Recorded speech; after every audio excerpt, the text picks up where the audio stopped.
खमागणी राम राम। मैं मनोज कुमार एक बार फिर से स्वागत है आप सभी का धाकड़ केम अकेडमी की ओर से। तो प्यारे बच्चों, आज हम डिस्कस करने वाले हैं कि फ्लाइंग वेज प्रोजेक्शंस में और फीचर प्रोजेक्शंस में हम आरएस नोमेनक्लेचर कैसे करते हैं, आरएस नेमिंग कैसे की जाती है, आरएस कॉन्फ़िगरेशंस कैसे निकालते हैं।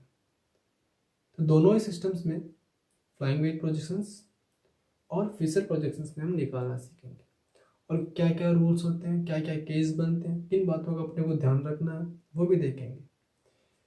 सबसे पहले हेडिंग लगा लीजिए।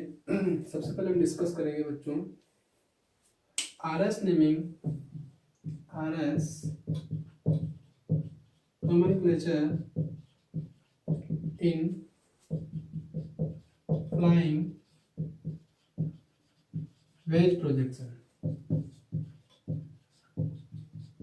ठीक है, तो सबसे पहले देखेंगे हम कि फ्लाइंग वेज प्रोजेक्शंस में हम आरएस कॉन्फ़िगरेशंस कैसे निकालेंगे, क्या क्या केस बन सकते हैं, इसके सारे अच्छे से डिस्कस करेंगे।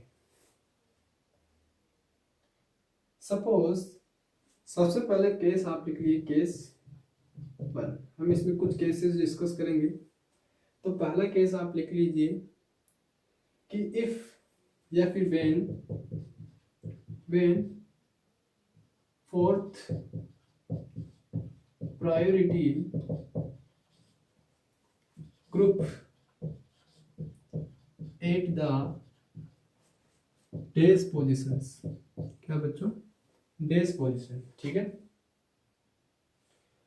हम नेमिंग करते थे 1 2 3 4। ये रूल्स हमने लास्ट क्लास में भी डिस्कस किए थे। सिप रूल को हमने पढ़ा था और किस बेसिस पे हम प्रायोरिटी देते हैं वो सिप रूल के अकॉर्डिंग हमने अच्छे से डिस्कस किया था, राइट। उन रूल के बेसिस पे हम जो सराउंडिंग एलिमेंट्स हैं हमारे कायरल सेंटर के, उनको 1 से लेकर के 4 तक हम क्या देते थे, नेमिंग देते थे। तो उसमें अगर फोर्थ ग्रुप क्या हो, डेज पोजिशंस पे हो, तो उस केसेस में अपन कॉन्फ़िगरेशंस कैसे लेते हैं। जैसे कि सपोज हमारे पास क्या है, कुछ इस प्रकार से, देखिए हमारा डेज पोजीशंस पे हाइड्रोजन है, साथ में वेज पोजीशंस पे सपोज OH, साथ में यहाँ पे है C2H5 और यहाँ पे क्या है CH3 है। तो सबसे पहला नंबर किसको मिलेगा, क्योंकि एटॉमिक नंबर सबसे ज्यादा है ऑक्सीजन का, तो सबसे ज्यादा इसी को मिलने वाला है। और सबसे कम एटॉमिक नंबर है हमारे हाइड्रोजन का, तो 4 प्रायोरिटी इसे मिलेगी। फर्स्ट प्रायोरिटी इन दोनों में से फर्स्ट मिलेंगी। यहाँ पे देखिए बच्चों, हाइड्रोजन है, carbon, hydrogen, hydrogen and hydrogen. यहाँ पे एक कार्बन है, तो इससे हम डिसाइड नहीं कर सकते। नेक्स्ट एटम्स पे अपने को क्या करना पड़ेगा, मूव करना पड़ेगा। उनका एटॉमिक नंबर्स देखेंगे। तो यहाँ पे क्या है, 2 हाइड्रोजन है, 3 हाइड्रोजन है इस वाले कार्बन से, और इस वाले कार्बन से क्या है बच्चों, देखिए इस वाले कार्बन पे 2 हाइड्रोजन है और इस वाले कार्बन पे क्या 3 हाइड्रोजन। दैट मींस ये वाला और ये वाला क्या बच्चों, कॉमन है। डिफरेंशिएट कर सकते हैं हमारे इस वाली वैलेंसी से। यहाँ पे क्या कार्बन है और हाइड्रोजन, कार्बन और हाइड्रोजन में से एटॉमिक नंबर किसका ज्यादा, कार्बन का। इसका मतलब हमें फर्स्ट प्रायोरिटी मिलेगी यहाँ पर और सेकंड प्रायोरिटी मिलेगी इसको, सॉरी सेकंड प्रायोरिटी मिलेगी इसे और थर्ड प्रायोरिटी मिलेगी इसे। तो यहाँ पर क्या हुआ, 1 2 और 3, यानी कि 1 से लेकर के 3 तक अपने को क्या करना है, मूव करना है। इसका मतलब क्या है, रोटेशन यहाँ पर क्लॉकवाइज रोटेशन, और क्लॉकवाइज रोटेशन के लिए क्या बच्चों, आर कॉन्फ़िगरेशन होता है। अब देखो हमेशा कि अगर फोर्थ ग्रुप डेज पोजीशंस पे हो तो उसमें अगर आर कॉन्फ़िगरेशन आता है तो वो आर ही रहेगा, और एस कॉन्फ़िगरेशन आता है तो वो एस ही रहेगा, कोई वेरिएशन नहीं आएगा। तो यहाँ पर फोर्थ ग्रुप क्या यहाँ पे है, डेज पोजीशंस पे है। दैट मीन्स यहाँ पे कोई भी चेंजेस नहीं आएगा। जो कॉन्फ़िगरेशन होगा हमारा कायरल सेंटर का, वही क्या होगा, एक्चुअल जो एब्सोल्यूट कॉन्फ़िगरेशन है वही होगा। दैट मीन्स हमारे इस सेंटर का क्या होने वाला है, आर कॉन्फ़िगरेशन ही होने वाला है, क्योंकि हमारा जो फोर्थ पोजीशन है वो किस पे है, डेज पोजीशंस पे। ये आगे आपको अच्छे से क्लियर हो जाएगा। अभी अगर नहीं समझ में आया, कंफ्यूजन हो रहा है, तो आगे जब हम एग्जांपल देखेंगे तो वहां पर जब हम वेरिएशंस देखेंगे तो अच्छे से क्लियर हो जाएगा। ठीक है, इतना नोट कीजिए। तो इस कायरल सेंटर का कॉन्फ़िगरेशन होगा R। अगर सपोज हमारे पास कुछ ऐसा हो कि डेज पोजीशंस पे हाइड्रोजन हो, साथ में वो वेज पोजीशंस पे क्लोरीन, यहाँ पे ब्रोमीन और यहाँ पे फ्लोरीन। सबसे ज़्यादा एटॉमिक नंबर इसका, सबसे कम इसका, देन इसका एंड देन इसका। 1 से लेकर के 3 तक मूव करना, 1 2 एंड 3। क्या बच्चों, एंटी क्लॉकवाइज रोटेशन है, दैट मींस इसका भी क्या होगा कॉन्फ़िगरेशन, आर कॉन्फ़िगरेशन ही होगा। इतना नोट कीजिए। अभी चलते हैं नेक्स्ट, हो गया। चलिए अब सपोज केस 2, क्या बच्चों यहाँ पर केस 2, सपोज हमने when fourth priority group at wedge position, अगर हमने इसको वेज पोजीशंस पे दिया, कौन से ग्रुप को, फोर्थ ग्रुप को। पहले कौन से पोजीशंस पे था, डेज पोजीशंस पे था, और अभी कहाँ फोर्थ ग्रुप हमारा वो वेज पोजीशंस पे है। जैसे कि सेम एग्जांपल से हम डिस्कस करेंगे, जैसे कि C2H5 है और यहाँ पे है हमारा CH3, और इस बार हमने क्या किया, वेज पोजीशंस पे हाइड्रोजन को लगाया है और डेज पोजीशंस पे OH को लगाया। तो number 1, number 4, number 2 and number 3, इसी बेसिस पे प्रायोरिटी मिलेगी। 1 से लेकर के कहाँ तक मूव करना, 3 तक, तो 1 2 एंड 3 क्या है बच्चों, clockwise rotation, that means R configuration होगा। लेकिन अगर आपको ऐसा मिले कि फोर्थ ग्रुप जो है हमारा डेज पोजीशंस पे है, क्या बच्चों, फोर्थ ग्रुप अगर हमारा डेज पोजीशंस पे आ जाता है तो उसका कॉन्फ़िगरेशन आर, अगर आर कॉन्फ़िगरेशन आ रहा है तो उसका अपोजिट करके हमें क्या करना है, एस कॉन्फ़िगरेशन लेना है। दैट मीन्स हमारे इस कायरल सेंटर का कॉन्फ़िगरेशन क्या होगा, एस कॉन्फ़िगरेशन होगा। समझ में आ रही है। सपोज सेम उसी तरीके से जैसे कि हमने पहले लिया था, वेज पोजीशंस पे हमने क्या लगाया बच्चों, हाइड्रोजन, और डेज पोजीशंस पे क्लोरीन, यहाँ पे ब्रोमीन एंड यहाँ पे है फ्लोरीन। तो यहाँ पे फ्लोरीन एंड यहाँ पे है bromine. Number 1, number 2, number 3 and number 4। इस बार भी क्या हमारा जो वेज पोजीशंस पे उस पे क्या है, हाइड्रोजन है, जो कि फोर्थ पोजीशंस कहाँ पे है, वेज पोजीशंस पे है। इसका मतलब क्या हुआ, यहाँ से 1 से लेकर के 3 तक मूव करना, 1 2 3 क्या क्लॉकवाइज रोटेशन है, दैट मींस आर कॉन्फ़िगरेशन होना चाहिए था, लेकिन वेज पोजीशंस पे आ रहा है हमारा फोर्थ ग्रुप, इसी वजह से कहा जाएगा ये एस कॉन्फ़िगरेशन। समझ में आ रहा है। तो अगर वेज पोजीशंस पे आता है तो जो भी कॉन्फ़िगरेशन निकल के आ रहा है उसको चेंज करके एस में कर दो, उसको चेंज कर दो। आर आ रहा है तो एस कर दो, अगर एस आता है तो आर कर दो। समझ में आ रहा है। तो इस प्रकार से देखो केस 2 में ध्यान रखना होता है, जहां पर वेज पोजीशन पे अगर फोर्थ ग्रुप आता है तो कॉन्फ़िगरेशन को चेंज कर दो, जो भी हमारे निकल के आता है। ठीक है, हो गया, इतना सा समझ में आया। चलिए नेक्स्ट करें।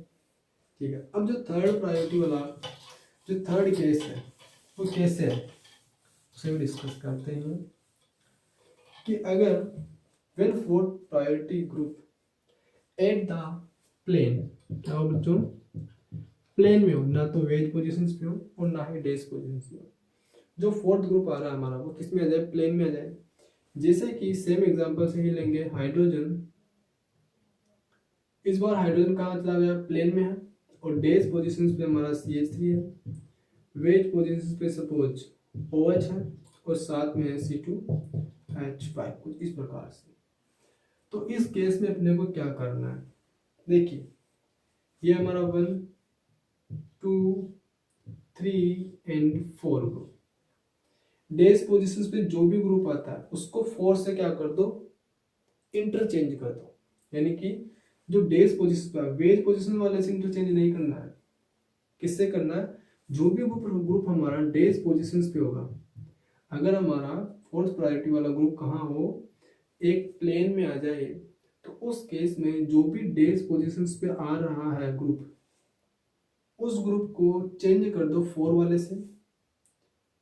ठीक है, उस ग्रुप को चेंज कर दो 4 वाले से। क्या होगा यहाँ पर कुछ ऐसा, साथ में वेज पोजीशंस पे OH, साथ में C2H5, साथ में क्या बच्चों, इस बार डेज पोजीशन पे, क्योंकि हमने क्या किया बच्चों, इनको इंटरचेंज किया है, क्या बच्चों इंटरचेंज किया है, तो क्या बनेगा यहाँ से हाइड्रोजन ऊपर और साथ में CH3 नीचे, कुछ इस प्रकार से। समझ में आ रहा?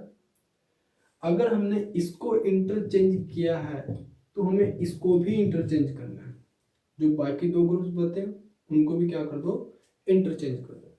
यानी कि इन दोनों को भी क्या करना है, अपने को इंटरचेंज करना है। यानी कि यहाँ पर क्या बच्चों OH आ गया और साथ में वेज पोजीशंस पे हमारा C2H5, साथ में क्या है डेज पोजीशंस पे हाइड्रोजन और यहाँ पे है CH3। अब इसका क्या कर लो आप, कॉन्फ़िगरेशन निकाल लो। वापिस से क्या करो, इसको प्रायोरिटी दो। ये क्या हमारा 1, ये क्या हमारा 2, ये क्या हमारा 3 और ये क्या हमारा 4। अब 4 पोजीशन पे कौन है, हाइड्रोजन है, जो कि डेज पोजीशंस पे आ रहा है। दैट मीन्स अब इसका कॉन्फ़िगरेशन क्या होगा, 1 से लेकर के 3 तक मूव करना है। इसका मतलब यहाँ पर हमारा जो क्लॉकवाइज रोटेशन, और क्लॉकवाइज रोटेशन का मतलब क्या होता है बच्चों, कि हमारा जो कॉन्फ़िगरेशन आएगा वो क्या आएगा, आर कॉन्फ़िगरेशन आएगा। तो इस प्रकार से अपने को इंटरचेंज करना है। कब, जब हमारा जो फोर्थ ग्रुप है, फोर्थ प्रायोरिटी वाला ग्रुप एक प्लेन में आ जाता है। समझ में आ रहा है? इतना सा नोट कीजिए, ठीक है। इस चीज का खास ख्याल रखना है, इंपॉर्टेंट है, गलतियां करवा सकती है जिससे अपना कॉन्फ़िगरेशन भी गलत हो जाएगा, ठीक है। ध्यान रखना इन चीजों को। तो तीनों केसों को, जो तीनों केसेस हमारे फ्लाइंग वेज प्रोजेक्शंस में आते हैं फॉर द RS नोमेनक्लेचर, तीनों को ध्यान रखना है। चलिए फिर आगे। ओके जी, अभी हम चलते हैं कि फ्लाइंग वेज के बाद फिशर प्रोजेक्शंस में हम कैसे नेमिंग करते हैं, कैसे हम एब्सोल्यूट कॉन्फ़िगरेशंस को निकालते हैं। क्या बच्चों, हमारा फिशर प्रोजेक्शन, ठीक है, ऐसा देखने को मिलता है, कुछ प्लस के लक, इस प्रकार से अपने को देखने को मिलता है हमारा फिशर प्रोजेक्शन।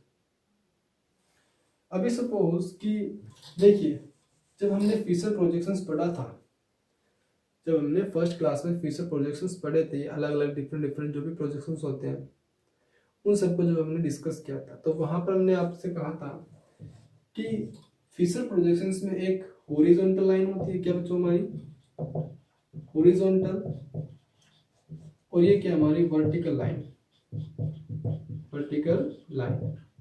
तो जो भी वर्टिकल लाइन होती है वो हमारी डैश डैश पोजीशन होती है, उसे हम, ये कार्बन है, डैश डैश पोजीशन से रिप्रेजेंट करते हैं, और जो हॉरिजॉन्टल होती है उसे हम बेस से रिप्रेजेंट करते हैं, इस प्रकार से, ठीक है। अभी क्लियर है? चले आगे। अभी देखिए, सपोज कि अगर हमारे पास कुछ ऐसा सिस्टम हो जहां पर हाइड्रोजन यहाँ पे क्लोरीन, ब्रोमीन एंड आयोडीन, कुछ इस प्रकार से, इसकी अपने को क्या करनी है, RS नेमिंग करनी है, क्योंकि हमारा सेंटर क्या कायरल सेंटर है, तो RS नेमिंग हो सकती है, करनी है। कैसे करेंगे, देखिए, नेमिंग देनी है तो सबसे पहला नंबर इसका, क्योंकि एटॉमिक नंबर सबसे ज्यादा इसी का, आयोडीन का, देन ब्रोमीन का, देन क्लोरीन का, एंड देन फोर्थ पे हमारा ये। देखिए, ये दोनों पोजीशंस क्या हमारी डेस पोजीशंस पे, और फिशर पोजीशंस में भी हमने यही पढ़ा था कि जो भी फोर्थ ग्रुप होता है उसको अपने को डेस पोजीशंस पे रखना है। किस पे, डेस पोजीशंस पे रख करके उसकी एब्सोल्यूट कॉन्फ़िगरेशन निकालनी, ठीक है। तो यहाँ पर क्या है, हाइड्रोजन क्या डेज पोजीशन पे जा रहा है, देखिए इसकी जो भी कॉन्फ़िगरेशन आएगा उसको चेंज नहीं करना है, वही रहेगा, जो भी हमने निकाला है वही रहेगा। 1 से लेकर के 3 तक मूव करना। ये क्या हमारी एंटी क्लॉकवाइज रोटेशन है। एंटी क्लॉकवाइज रोटेशन का मतलब क्या है बच्चों, एस कॉन्फ़िगरेशन होने वाला है, ठीक है। तो केस 1 में लिख लीजिए आप कि when fourth priority group present at the vertical lines, ठीक है, नोट लाइंस लाइन। तो अगर फोर्थ ग्रुप वर्टिकल लाइन पे है तो कॉन्फ़िगरेशन जो निकला है वही लिखना है, वही आएगा, कोई चेंज नहीं आएगा। अगर R है तो R ही रहेगा और S है तो S ही रहेगा।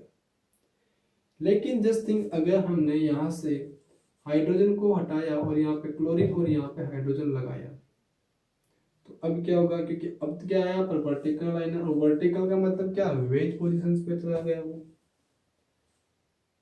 और वेज पोजीशंस पे आता है तो R का S हो जाता है और S का R कॉन्फ़िगरेशन हो जाता है। ये हमने flying wedge discuss, flying wedge जब हम पोजीशन पढ़ा था अभी भी, वहां पर हमने डिस्कस किया है।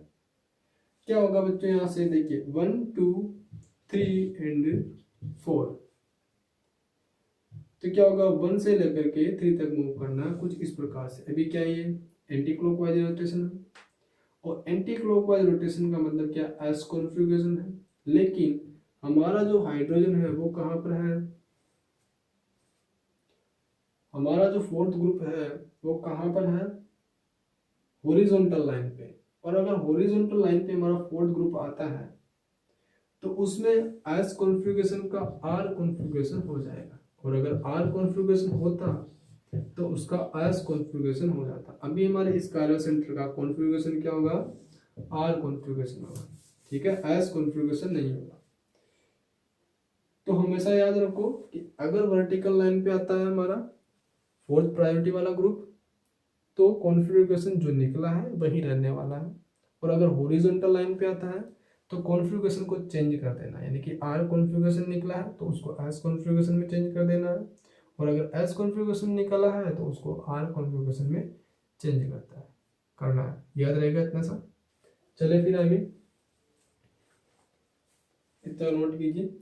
केस सेकंड आप लिखिए, केस सेकंड जो भी मैंने पढ़ा कि when fourth priority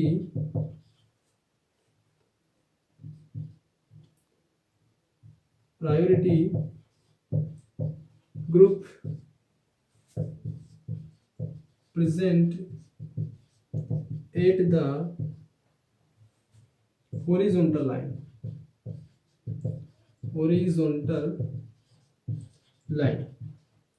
ठीक है, तो उस समय कहाँ पे होना, आर का एस कॉन्फ़िगरेशन हो जाएगा और एस का आर कॉन्फ़िगरेशन हो जाएगा, ठीक है। तो ये थे कुछ फ्लाइंग वेज प्रोजेक्शंस में और फ्यूचर प्रोजेक्शंस में आर एस नेमिंग कैसे करते हैं, क्या होते हैं उसके रूल्स, किन चीज़ों का अपने को ध्यान रखना होता है, वो सारा सब कुछ हमने डिस्कस कर लिया है। अब आपको इसके क्या करना है, कुछ क्वेश्चंस लगाने हैं कि आप अगर प्रायोरिटी आप अच्छे से निकाल लेते हैं, प्रायोरिटी अगर आपने निकालना सीख लिया, पहले प्रायोरिटी किसकी होगी, जो कि हमने लास्ट क्लास में डिस्कस किया था अकॉर्डिंग टू शिप रूल, वो अगर आपको अच्छे से आ जाता है तो आर एस नोमेनक्लेचर में मुझे नहीं लगता है कि आपको कोई दिक्कत आने वाली है, काफ़ी आसान होता है और सिंपल भी होता है। तो आज के लेक्चर में बस इतना ही है, मिलते हैं नेक्स्ट वीडियो में एक नए टॉपिक के साथ। तब तक के लिए thank you so much for watching this video, और हाँ, जय किसान जय भारत, वंदे मातरम।